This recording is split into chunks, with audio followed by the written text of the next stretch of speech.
Cadê os 3 pontinhos? O senhor já tá ouvindo? Já. Aqui, ó. Vem aqui, por favor. Não é Isso. aqui. Pode apertar. Ah, tá. Ah, lá em cima. Eu tá? sei.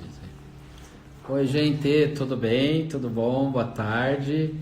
Hoje começando um pouco mais cedo, né? A nossa live. De comum é às 17h30, né?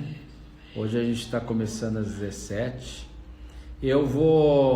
Hoje eu vou desativar os comentários, tá? Quando a gente tem recebido pessoas mais públicas assim, eu estou desativando, mas vocês podem mandar eventuais perguntas no e-mail fernando@pss.adv.br. Se a Jennifer puder escrever aí o e-mail, a Jennifer vai acompanhar. E a assessoria do ministro acabou de me ligar, ele está terminando uma reuniãozinha e já vai entrar. Então eu quis entrar antes para nós conversarmos sobre outros temas. Só vou pedir para a Jennifer ficar bem de olho aqui para ver a hora que eles entram aqui, Jennifer, para eu aceitar. Tá por aí, você vê, né? Você consegue ver daí, né? Sim. Tá, aí você me avisa. Bom, é o seguinte, a gente vai passar por uma nova fase das lives e a gente vai ter lives de férias e tem várias lives já programadas. Segunda-feira agora, nós teremos uma live extremamente emocionante, todos vão se emocionar muito, que será com uma pessoa que tem mãos de fada. É uma médica geriatra, responsável pelo setor de geriatria do Hospital Português em Recife, muito minha conhecida, e ela tem um trabalho assim assistencial com os idosos, que é algo comovente, é uma das grandes mulheres que eu conheço no nosso Brasil. E ela fez um vídeo agora sobre os 20 anos do serviço do Hospital Português, e ela conta que essa profissão da geriatria, e de forma multidisciplinar, é muito recente no Brasil, muito recente. E portanto, ela vai discorrer sobre isso, e a minha pergunta, meu grande entusiasmo também por esse trabalho, é que ela nos explique como que esse trabalho pode ajudar na questão do Covid, do combate ao Covid, porque os idosos foram certamente, né, fizeram parte do grupo de risco pior, como que eles estão fazendo isso e se a geriatria estava preparada ou não e qual é principalmente o legado que a Covid-19 vai trazer para a questão da geriatria.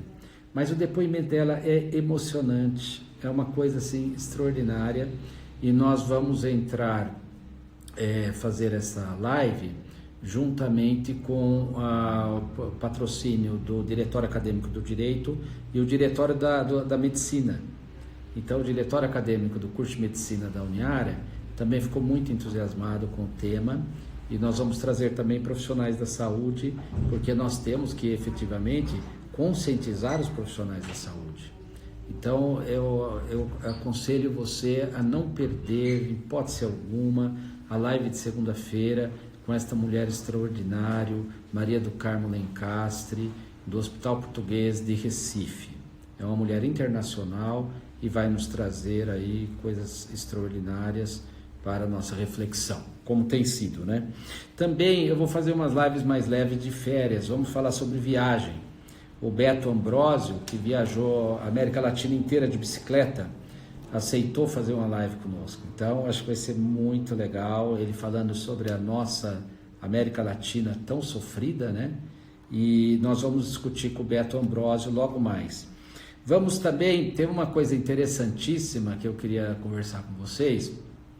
Quando eu fiz aquele vídeo, lá na frente da Catedral de Brasília, eu tratei do tema da Mariana Perret, aquela arquiteta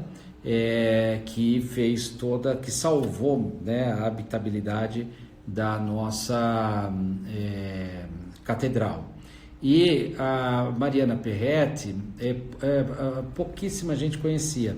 E nós tivemos mais de 1.000 pessoas que seguiram aquele vídeo e muitos me ligando que eu tinha que aprofundar sobre isso e contar, né, exatamente quem era a Mariana Perretti, o que ela fez, etc. E há uma arquiteta local aqui em Araraquara, a Carolina Galvão, que ela tem muitos seguidores no Instagram, muito conhecida em arquitetura, arte. Então nós vamos conversar com ela sobre isso. Ela fez um estudo bem aprofundado sobre a Mariana Perretti e vamos conversar sobre o papel de outras mulheres também na arquitetura e nas artes. Então vai ser uma coisa assim muito sensacional, né? Eu também mandei o material que eu tinha para ela, de uma urbanista do Rio de Janeiro, que eu quero também discutir aqui. Então esta live vai iniciar também, nós vamos mudar o tal da configuração técnica, assim, gráfica, né, das lives, vocês vão ver, e nós vamos inaugurar um novo modelo com a Carolina Galvão. E isto ocorrerá então na quarta-feira, dia 8. Depois também eu queria falar com vocês, nós temos aí o novo marco regulatório do saneamento básico, que é um dos grandes, talvez a maior, né, consequência positiva dessa Covid que nos arrasa, né? E esse marco regulatório do saneamento básico pode ser um grande passo para o novo Brasil. Aceitou fazer uma live conosco dia 22 de julho, o maior especialista no Brasil sobre o tema saneamento básico, que é o professor Gessner Oliveira, da Fundação Getúlio Vargas, foi presidente do CAD, presidente da Sabesp, então é um homem extraordinário, um economista de primeira grandeza, também já aceitou. Nós temos outras lives também que já estão agora nas férias. Nós vamos fazer uma live sobre vinho, porque eu não poderia deixar de fazer sobre vinho, né? Eu estou também tentando conseguir uma live ainda sobre a questão social no Rio de Janeiro, com experiências muito grandes. Também uma jornalista militante da causa do racismo. Nós vamos fazer também uma live com ela, só estou esperando a questão de agenda. É uma jornalista espetacular. Eu não vou revelar o nome ainda, porque se ela não puder, ela vai indicar uma outra pessoa comprometida neste combate que nós temos obrigação de fazer contra o racismo, não é? Também nós vamos fazer essa questão racial. Estou tentando também uma live sobre a questão do esporte, como vai ser o esporte daqui para frente, né? Tem muita gente especializada nisso, mas eu estou muito fixado em duas pessoas que conhecem muito isso, e nós estamos tentando fazer isso ainda agora em julho. Também sobre a questão da democracia, há um professor Filomeno da Universidade do Ceará, que é um dos grandes especialistas sobre a questão da democracia, o futuro da democracia do Brasil, e ele já aceitou fazer a live também. Nós vamos ter que fazer com ele. Eu não sei se a gente vai conseguir fazer agora, ainda em julho. Em agosto nós já temos 2 lives já programadas, inclusive uma internacional com um professor da Universidade Nova Lisboa, que também já está confirmada, e eu estou esquecendo de alguma outra que também já está confirmada, mas enfim, eu estou com um roteiro aqui menor sobre isso. A Tata está perguntando como fazer para acessar as lives anteriores. É só entrar aí no nosso Instagram, no meu Instagram, e você vai ver, ao lado quase sempre de cada figurinha da live, tem a live posterior. Então ali você pode rever todas as lives. Vamos lá, o ministro vai entrar, o ministro tem menos de 30 minutos, tem 30 minutos. Vamos aproveitar o tempo.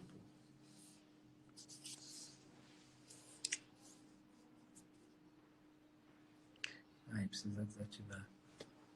Vamos ver se dá tempo, senão vai ficar assim também.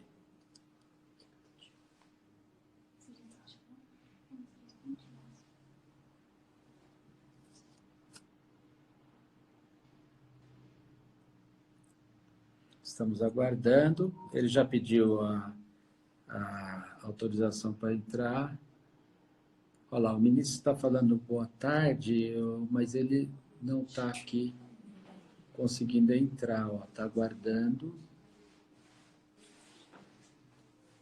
Como fazer aqui?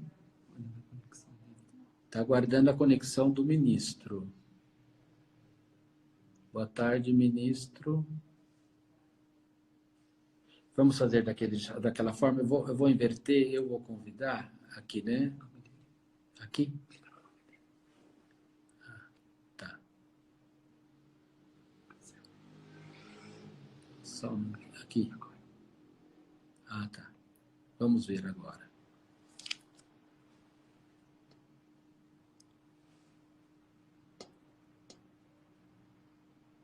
Está conectando. Ah, é o ministro. Como vai? Tudo bem?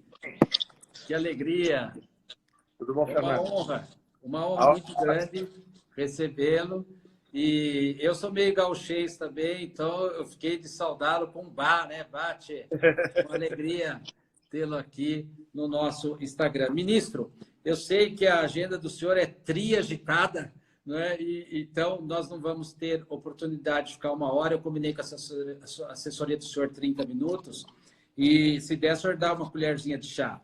Primeiramente, eu queria demais agradecer todo o apoio que o senhor tem nos dado no setor educacional. E eu tenho tido uma honra muito grande de participar de várias reuniões do senhor.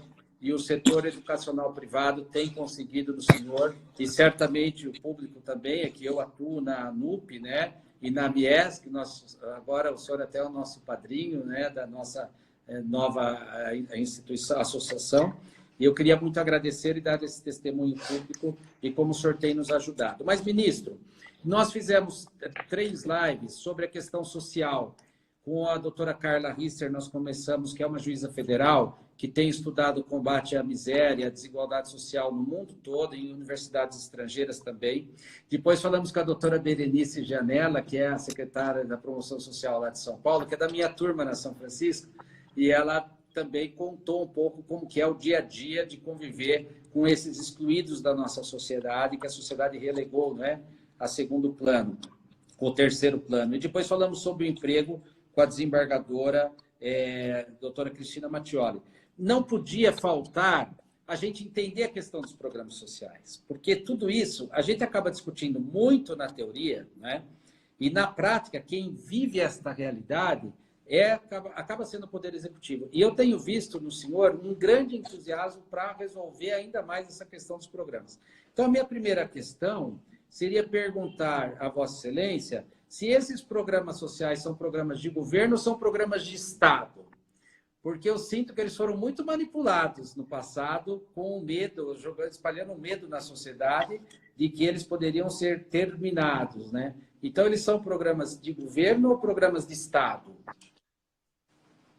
Bom, na nossa concepção, né, isso desde do período, né, ainda pré-eleitoral, quando a gente colocou o plano de governo do então candidato Jair Bolsonaro, como é que ele se apresentava? Constitucional, eficiente e solidário, né? Ou seja, a ideia, o conceito era um caminho para a prosperidade, onde a gente cuidasse dos 3 níveis, né? Um país que se conduziria, em um governo futuro que se conduziria dentro do marco legal, dentro da Constituição, rule of law, né? Depois um governo eficiente e com esta eficiência e dentro do marco constitucional, um governo, acima de tudo, fraterno, ou seja, um governo que se preocupa com a sociedade em todos os seus aspectos e compreende que nós precisamos sempre ter essa condição como sociedade de poder dar a proteção e a guarida para aqueles irmãos e irmãs que têm mais dificuldade e, no nosso conceito, além dessa proteção, a gente tem que criar caminhos para que eles possam ir em direção à prosperidade, que significa ter uma qualidade de vida melhor, que significa ter uma renda melhor, que significa ter mais oportunidades. Então, quando a gente olha de janeiro de 2019 para cá, o que a gente vê? A gente vê um governo brasileiro, né, comandado pelo presidente Bolsonaro, que reduz o número das estruturas na área pública, que reduz os níveis hierárquicos, que digitaliza os serviços públicos para permitir. Quando nós chegamos, eram menos de 150 serviços digitalizados, hoje são mais de 1.000, né, caminhando para 1.500, se não me falha a memória. Né? Então, isso facilita a vida do cidadão. O outro aspecto importante foi a Lei de Liberdade Econômica, onde, pela primeira vez, o cidadão brasileiro, seja ele quem for, esteja onde esteja, ele passa a estar com ele a verdade diante do agente público, até que o Estado prove o contrário. Isso é uma mudança fundamental e uma mudança conceitual na organização da estrutura do Estado, da sua relação com o indivíduo, com a sociedade, que muda 200 anos de história. E a gente conseguiu. Por outro lado, nós fizemos o ano passado também uma reforma previdenciária que ela foi fundamental para permitir o quê? Foi a maior reforma feita num país ocidental de uma única vez, quer em profundidade, quer em abrangência. Pelos próximos 20 anos, ninguém no Brasil mais vai falar de previdência. Ela está solvida. E ela foi, durante décadas, um problema gravíssimo. Então, a gente, ao colocar o Brasil nos eixos, ao recuperar a confiança interna, a confiança externa, e mostrar a todos, interna e externamente, que nós tínhamos uma outra lógica de organização do Estado, que era um governo e é um governo que serve a sociedade, é um governo que entra no seu 18º mês sem nenhum cargo de corrupção, e assim vai continuar, quando nos últimos 30 anos o que a gente tinha era uma penca de problemas semanais de corrupção. Né? Então, nós mudamos muitos procedimentos no Brasil. E, obviamente, que o que nós precisamos agora, e eu já tratava disso lá na Casa Civil, que eu tive a honra de coordenar por 16 meses, o aspecto do próprio Bolsa Família, que talvez é o programa mais conhecido, né, mais de maior monta, mas o Bolsa Família, ao longo dos anos, ele foi sendo completamente desfocado, ele foi se desfocalizando. Esta é a grande crítica dos especialistas brasileiros e também dos internacionais, nós estamos disso.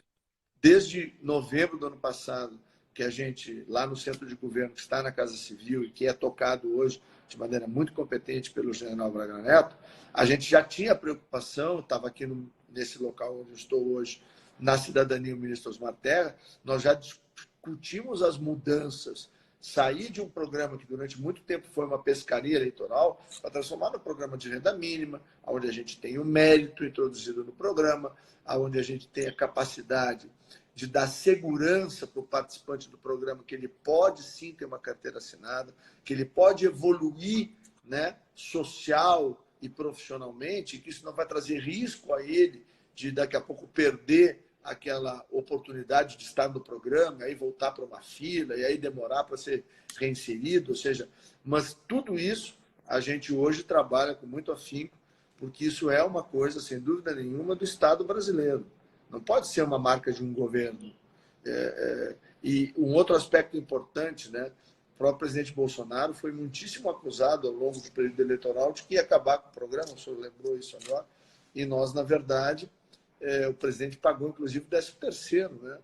E hoje nós temos a maior cobertura da história, são 14.274.000 famílias, né, que estão no programa. Agora, ele pode e deve, Fernando, melhorar muito.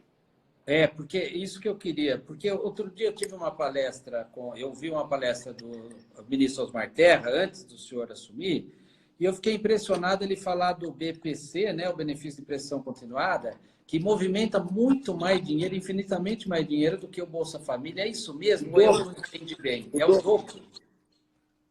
Assim, número redondo, né, porque é complicado, né, falar em número numa transmissão, mas 30 bilhões é o volume do Bolsa, médio, né? Bolsa normal, com ticket de R$192, e o BPC, tá aí, o Bolsa atende 15 milhões de famílias, 19 milhões de beneficiários, e o BPC atende aí algo em torno de 5 milhões e gasta 60 milhões por ano. Bilhões. Tem algum erro já identificado no BPC para essa disparidade ou não? Sim, nós temos, existem sim, nesse momento, né, não, que o Brasil vive e o mundo todo nessa dificuldade da pandemia, a gente optou por congelar a situação do Bolsa Família e do BPC em março, né? Até para poder atender as pessoas, não é momento de se fazer nenhuma mudança brusca, mas depois que passar, e daqui 60 dias, o presidente prorrogou o auxílio emergencial pelo mês de julho, pelo mês de agosto. Nós estamos trabalhando na formatação de um calendário, que será anunciado provavelmente na próxima semana, e nós aqui estamos com a preocupação de poder, logo depois, fazer várias ações, tanto no que diz respeito ao BPC, que nós temos também que nos adequar a novas determinações que recebemos, né? Quer do Poder Legislativo, quer do Poder Judiciário. Ele precisa ser revisto, né? com muito cuidado, com muito critério, porque nós atendemos pessoas muito vulneráveis ali também e que precisam desse suporte, né? Agora, precisa também ser justo, não dá para a gente conceder algo para alguém que se valeu ou de uma esperteza, né? Ou de uma brecha na lei. Né? E o cadastro único impede isso de alguma forma ou não? Não impede? Não, o cadastro único, ao longo dos últimos anos, ele é muito falho. Fizeram a introdução de pessoas que, inclusive, nós encontramos agora no auxílio emergencial, gente com patrimônio gigantesco. Está lá no cadastro único. Por quê? Foi fraude? Não sei. Né? Muito provavelmente sim. Né? Muito provavelmente sim. As pessoas se utilizaram, porque a gente tem um problema muito grande em programas, né, dessa natureza, das tentativas de fraude, desvio. Né? Então, só agora no auxílio emergencial, nós temos mais de 300 procedimentos investigativos que a Polícia Federal já abriu. São 2 quadrilhas que foram presas. Né? Então, a gente tem uma luta cotidiana para evitar essas fraudes. Né? Porque é muito, né? São muitos brasileiros, né? É muito difícil. 65 milhões. E o que mostra que nós temos que resolver a liberdade econômica mesmo. É a única forma de ascender socialmente essas pessoas. Senão, elas vão viver disso a vida inteira, não vão ter ascensão profissional, não vão ter ascensão social. Fernando, tem uma coisa importante, assim, que é uma externalidade, né, do auxílio emergencial. Quando nós escolhemos um aplicativo celular, foi nessa sala aqui, nessa mesa que eu estou, dia 3 de abril.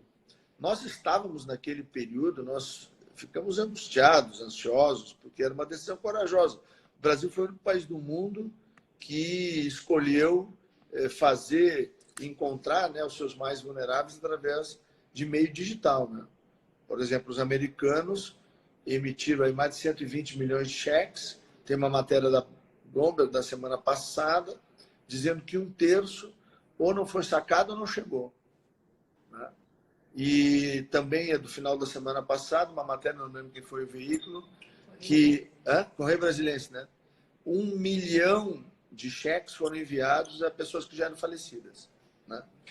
Então, aqui nós ousamos, mas ao caminhar para o mundo digital, nós também já temos devoluções espetaculares, Fernando. Por exemplo, 37% de todos os recursos do auxílio emergencial, então nós estamos falando aí 150 bilhões, nós estamos falando de 65 milhões de pessoas, são no Nordeste brasileiro.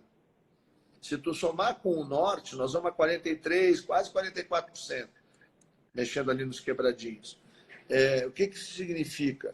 As regiões, teoricamente, mais carentes, mais pobres e com menor cobertura de internet, vieram 100% dos cadastros, vieram através do sistema do celular. E hoje, além da bancarização dessas pessoas, nós encontramos 25 milhões de número redondo, os famosos invisíveis, aqueles que nunca estiveram no cadastro único, nunca tiveram programa social nenhum, governo nenhum encontrou essas pessoas, e nós, através desse sistema aqui, a gente encontrou. Hoje elas estão bancarizadas, todas têm uma conta digital na Caixa Federal, o que vai permitir, então, pós-pandemia, que a gente tenha políticas públicas bem direcionadas e bem focadas, porque esse público é diferente do público do Bolsa Família. O público de Bolsa Família tem um grau de vulnerabilidade muito maior. Esses são potenciais microempreendedores. Isso que eu ia perguntar. Eles podem ser até regularizados, né? Mas é o caminho que a gente vai fazer. E uma das alternativas que tem de saída é o microcrédito, né? Em larga escala, para que eles possam, então, e também ter suporte, né, de treinamento e qualificação, mas para que eles possam, agora, no pós-Covid, retomar a sua atividade, comprar sua mercadoria, poder produzir, seja lá o acarajé, pipoca, o cachorro-quente, seja lá o que ele faça, né? Ou vender o refrigerante, a água, a cervejinha, no show, no estádio de futebol. Ou seja, são pessoas muito ativas, né, que têm criatividade e que encontraram caminhos, né, ou vende lanche, né, em porta de empresa, elas encontraram um caminho, não querem ir para nenhum programa público, não querem saber do governo. Agora, eu acho que o governo tem todas as condições, o Estado brasileiro, né, e o presidente Bolsonaro se preocupa muito com essas pessoas. Aí ele foi lá na Ceilândia, na Taguatinga, né, para ver como estava essa população, né? E aí, inclusive, apanhou aí de órgãos de imprensa, mas eu acho que o lugar de um presidente, de um líder, é estar onde o povo está. Ele tem que procurar entender. Eu gosto muito daquela frase que o Rudolf Giuliani, o célebre prefeito de Nova York, tinha sobre a mesa. Era assim: o lugar de um prefeito é onde seu povo está. E ele levava tão a sério isso que, quando teve o 11 de setembro, ele foi a primeira autoridade pública, estava doente, ele foi a primeira autoridade pública a chegar lá no World Trade Center. Ele ficou numa barraca 3 dias e 3 noites, sem trocar de roupa, comendo mal. Ele só arredou ao pé quando ele se convenceu que todas as providências para atender todas as pessoas estavam tomadas. Então, eu acho que o líder é isso, sabe? Ele tem que estar lá, né, sofrendo as agruras que a sua população sofre, para buscar soluções. Claro. Agora, Bolsonaro é um cara assim. Claro, a gente tem visto, né, esses esforços tal, e essas críticas, né? Outro dia até um amigo meu teve com ele e falou: vai, mas usa máscara pelo menos, né? Entendeu? Porque é uma forma também de passar, porque essa liderança dele é fundamental também para que as pessoas se reinventem com esses cuidados necessários, né? Com todo o retorno. Por exemplo, lá em casa, em nenhum momento nós paramos com nenhum dos serviços dos autônomos. Nenhum momento. Nenhum. Porque eu falei, nós não vamos parar, essas pessoas vão viver do quê? Né? Então, eu era um entusiasta, sabe? Só que eu exigia máscara, álcool gel, né? Olha, ninguém pegou, já fiz 2 vezes o exame, tô livre, fui para Brasília, tive com o senhor, né? 2 vezes, inclusive, e não tem problema nenhum, porque você toma os cuidados, porque ele não se transmite pelo ar, ele se transmite pelo contato. Mas, enfim, o nosso reitor está também aqui participando, ele mandou um enorme abraço para o senhor. Ministro, como que o senhor verifica essa pós-pandemia? O senhor já deu uma dica muito importante para nós, que esse MEI, esse invisível, pode se transformar no MEI e pode ter acesso ao microcrédito. Mas antes só do senhor falar dos programas em geral, o que os senhores estão pensando para a pandemia, porque outro dia eu verifiquei, havia 16 programas, né, de assistência oficial, deve ter muito mais, mas havia 16, né? Não tem uma forma de dar uma unificada, tal, para ter uma política mais, vamos dizer, consistente e com maior facilidade de fiscalização, né? Porque o grande problema é a fraude mesmo, as pessoas se aproveitarem. Mas a questão do microcrédito, que é fundamental, a gente tem visto, eu trabalho muito com direito de empresa, né, que é a minha área, a gente tem visto aquelas resoluções do Banco Central. Eu até outro dia mandei uma mensagem para o Banco Central também, em 2 lives nós falamos com a autoridade sobre isso, mesmo com o presidente da Câmara, com o Rodrigo Maia, eu falei com ele na live que não estava chegando dinheiro até o microempresário, ou não o microempresário, a microempresa e empresa de pequeno porte. O presidente Bolsonaro deu uma entrevista outro dia sobre isso, que a primeira não tinha chegado, que era um erro, que tinha que fazer alguma coisa. Como o BNDES não tem balcão, né, precisa dos bancos. e o risco ficou no banco, o banco exige as garantias, e aí quem já tem um título protestado não conseguia nada. Então, não adiantava. O dinheiro sairia para quem tem problema. No microcrédito, tem como fazer via Sebrae, outro lugar, para não passar por isso, porque senão nós vamos ter um problema, o dinheiro não vai chegar. Vai estar disponível, a liquidez não chega, né? Mas, na minha cabeça, né, eu tenho conversado isso também com o presidente. A gente conversei hoje de manhã com o presidente Roberto Campos do Banco Central, conversei também com o presidente da Caixa. Eu acredito firmemente, viu, Fernando, que com esses quase 34 ou 35 milhões de pessoas que estão na carteira digital da Caixa hoje, só invisíveis, informais e MEIs. Se tu vai contribuinte individual do INSS, vai para o Extracad, nós vamos lá para mais de 40 milhões, tá? Mas vamos nesse público, assim, que é o que nós dois estamos conversando aqui agora. Eu acho que é bastante simplificado a operação de microcrédito. Por quê? Porque, como eles estão lá com aquela conta da poupança digital, dá para fazer um programa simples, onde a pessoa dá o aceite, e ali fica, né, a segurança. Dá para buscar, quem sabe, um seguro, como é um grande volume, então dá um rateio pequeno, né, para se tiver algum problema. E vamos lá, da minha experiência aí como profissional, né, as pessoas tomam esse recurso com uma carência aí, acho que uns 3, 4 meses, as pessoas depois pagam, né, fazem uma prestação pequena. Também acho, né? Nós temos uma adimplência aí de 98%, não tem medo de dizer isso, né? E isso seria um estímulo muito importante, isso mostraria a validade, esse programa poderia ser depois permanente, ou seja, a pessoa provou, recolheu, botou em dia, vendeu bem, foi num show, foi um sucesso, vendeu mais do que ela tinha, ela antecipa, ela abre novo crédito, entendeu? Então, tá certo. É isso mesmo, é isso mesmo. Essas coisas, e aí tu vai tirando uma pessoa que durante anos a fio ficou apenas, e tu tem toda a razão quando tu lembra do Sebrae, o Sebrae entra pelo lado também da preparação e da qualificação das pessoas, né? Numa preparação e num treinamento aplicado ao resultado, seja lá qual for a atividade que a pessoa faz, né?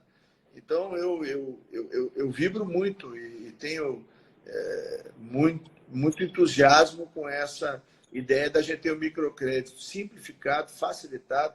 O cara vai lá no caixa tem dele, lá, bota lá a continha dele, aí ele está lá encaixado naquela possibilidade, bota lá o microcrédito, vai pegar 500, 1.000, 1.500 reais, em 15 parcelas, 10 parcelas, 20 parcelas, 3 meses de carência. Ele aperta um botãozinho, o dinheiro acreditar na conta dele e ele vai trabalhar. Quer dizer, eu acho que... Se for assim, chega, né? Mas na minha cabeça tem que ser assim, Fernando. Eu vou brigar muito para isso. Que bom. E é o senhor que vai decidir, então vai ser.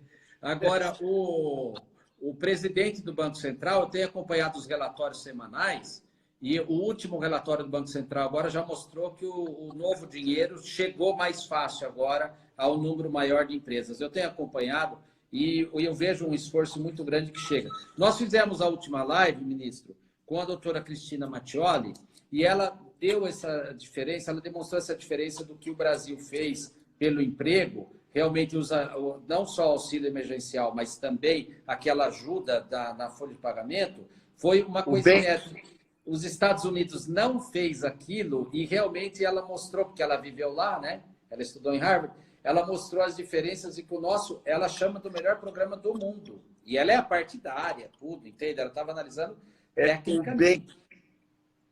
O programa se chama BEM, Benefício Emergencial, garantiu até o último dado que eu tinha da semana passada. Na semana passada, professor Fernando, foram 10 milhões de empregos garantidos. É isso mesmo. Que se soma aos 65 daqui, né? Que são diferentes. Isso, porque os Estados Unidos focou no desemprego. Nós focamos em evitar o desemprego. Claro, o desemprego houve, claro, né? Mas o foco foi correto. E essa ajuda também agora para a microempresa, com juros subsidiados 3,75, se a microempresa conseguir pegar e a empresa de pequeno porte, então também vai ter uma manutenção de emprego, né? para o empresário, vai ter a manutenção da empresa, nós vamos evitar a falência. Tanto que aquele colapso que nós discutimos das recuperações judiciais e falência, por enquanto não ocorreu. Por enquanto não ocorreu. Os números estão absolutamente controlados ainda. Porque se o governo conseguir ajudar as empresas nesse sentido, o desemprego não vem e vai ter muito menos gente precisando desses programas. Ministro, duas questões... Oi, pois não. O senhor fala. Não, é que o senhor tem pouco tempo e é compreensível, evidentemente. Eu queria saber duas coisas. Primeiro, o que vocês estão pensando para o futuro, pós-pandemia? Porque não só o legado, mas a miséria, a pobreza, a desigualdade vai continuar, não é? Como a gente resolver esse problema até que esta ascensão tão desejada pela liberdade econômica venha surtir efeitos? E segundo, como que nós vamos, onde nós vamos arrumar dinheiro depois para reparar tudo isso no sentido econômico? Porque houve aquele grande esforço da Previdência, que o senhor falou, foi o maior projeto do mundo, né, civilizado, e todo mundo compreendeu, todo mundo estava junto. Aí, de repente, tem muita gente que me questiona, pô, mas agora está aparecendo dinheiro de tudo quanto é lado para os programas, para esses programas emergenciais. Como que o governo vai cobrir esse caixa depois se ele não teria dinheiro para a Previdência? Entende? Né? Para evitar um déficit público gigantesco que depois vai endividar o Estado. Como o senhor vê esses dois lados da questão? Bom, primeiro, eu acredito, e o tempo... Né? Agora eu gosto do Charlie Chaplin, né? Que diz que o tempo é o melhor autor. É verdade. Sempre escreve um fim perfeito para tudo. Né? Então, o que ocorre? Eu acredito, professor Fernando, que nos próximos meses, o Brasil tem uma economia muito pujante e com essa injeção, né, importante de recursos que foram feitas pelos mais variados programas, como o senhor mesmo comentou aqui, eles impactarão e já estão impactando fortemente, né, na economia. Eu acho que o maior problema que nós vivemos já em algumas regiões nós estamos indo para a 12ª semana, em outras regiões já está na 8ª, 9ª, né? Porque o Brasil é muito grande na expansão do vírus. Então, o que acontece? Foi que nós tivemos aí, por mais de 40 dias, próximo de 4.000 municípios completamente fechados no Brasil, e a grande maioria deles não tinha Covid, nunca teve, né? Ou o caso de Covid mais perto estava 500, 600 mil quilômetros. Então, esse foi um problema grave que já tivemos, né? E isso impactou muito, principalmente no serviço, né? No pequeno lojista, no pequeno comércio, aí é que a coisa pegou feio, né? Então, mas por outro lado, a gente tem muitos sinais bons, né? Por exemplo, grandes lojas de varejo com vendas superiores ao ano passado. Superiores. Supermercados na mesma batida. Exportação de commodities. A Vale se recuperando. Por outro lado, o agronegócio. A ministra Tereza Cristina comentou comigo, a maior venda mundial que o Brasil fez, ao mundo que o Brasil fez, de grãos, foi em abril de 2017, em torno de 27 milhões de toneladas, né? Fomos a mais de 28 milhões de toneladas em abril de 2020, em pleno Covid. Então, a gente tem uma série de sinais que o Brasil, uma vez voltando à atividade econômica, que é algo que deve ocorrer dentro das próximas 4 semanas, praticamente todo o território brasileiro, o Brasil vai ser, essa é a minha aposta pessoal, o Brasil vai ser o país da América toda, soma aí os outros todos, que mais rapidamente vai responder, que mais rapidamente vai responder e vai crescer. Nós já teremos um Natal muito bom para o varejo, para o comerciante, para o serviço, e nós vamos ter um ano que vem onde nós vamos recuperar esses problemas todos que nós tivemos esse ano.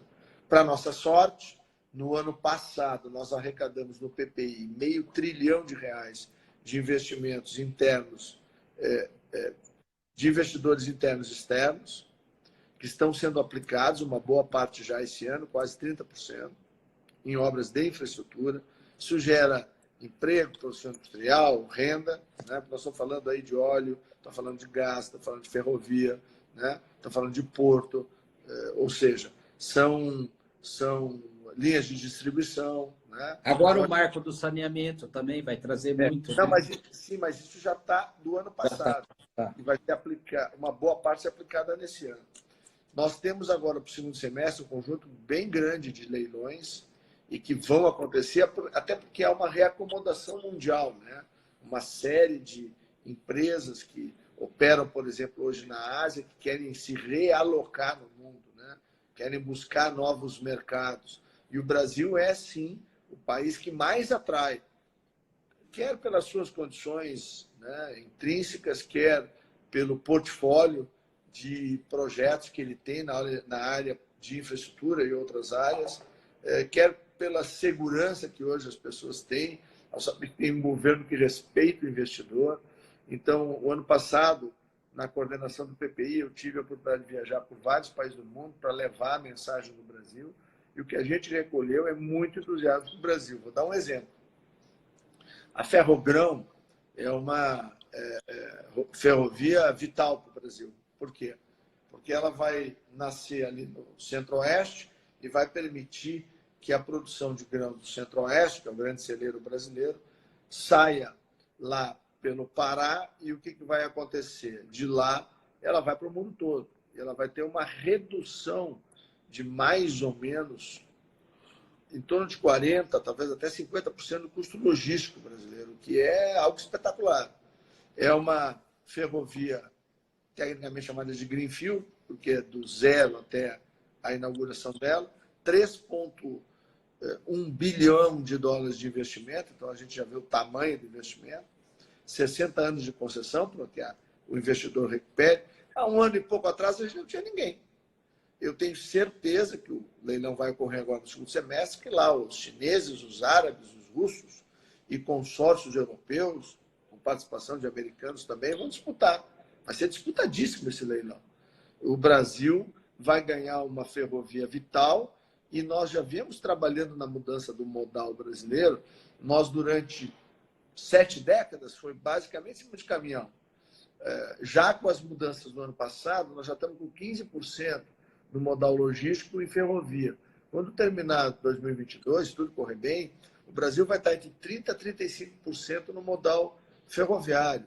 E não é mais as estradas antigas, são novas ferrovias, novo material rodante, aqueles double stack, né, que são aqueles containers um sobre o outro, que aumenta a efetividade, baixa o custo, né? Nós vamos ter a privatização agora no segundo semestre também do Porto de Santos. Então, nós temos, sim, ativos extremamente atrativos e eu tenho certeza que o Brasil cresce e muito ainda este ano para começar a recuperação e o ano que vem vai ser uma surpresa positiva para todos. E saindo esse grão pelo Pará, vai ser muito bom para aquela região também, né, ministro? Uma região de extrema pobreza, né? E também vai desenvolver muito aquela região. E vai ajudar a desabitar um pouco também o Sudeste, né? Que nos grandes centros está muito concentrada a favelização. Isso precisa ser resolvido, né, ministro? Mas, ministro, para nós encerrarmos, fala um pouquinho, então, qual é a visão do senhor futura dos programas sociais? Como nós vamos resolver para não abandonar os nossos brasileiros, para evitar fraudes e para não estimular também que fiquem presos a programas sociais e não procurem se estimular no mundo dos negócios e atuar ativamente como deveriam? Bom, professor Fernando, primeiro quero agradecer aí a oportunidade, né, de poder conversar contigo, todos os amigos e amigas, né, que estão conosco agora. Mas é importante dizer que nós estamos trabalhando, né, na construção do programa de renda mínima, que vai se chamar Renda Brasil, e que ele está, né, nesse momento, numa fase de consolidação dos fundamentos e princípios, e a gente deve anunciar isso muito brevemente. E esta será, vamos dizer assim, a porta de saída, né, agora para os mais vulneráveis desse período do auxílio emergencial. Nós vamos, como eu já comentei aqui, investir fortemente em microcrédito, com treinamento, capacitação e desenvolvimento. Nós estamos aqui ampliando, junto ao programa de renda mínima, né? Vamos acoplar aí o próprio Criança Feliz, que hoje estimula e prepara quase 1 milhão de crianças, né, no Brasil, pobres, de 0 a 36 meses.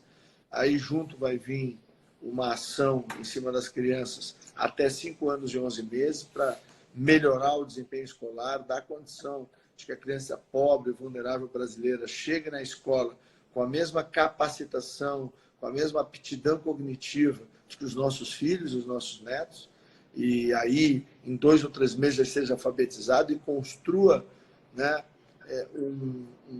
uma história diferente, né, dos seus ascendentes, né, dos seus familiares, muitas vezes, com mais oportunidades. A gente tem que lembrar que, junto com isso, existe uma série de preocupações de revisar, por exemplo, como se dá o processo educativo no Brasil.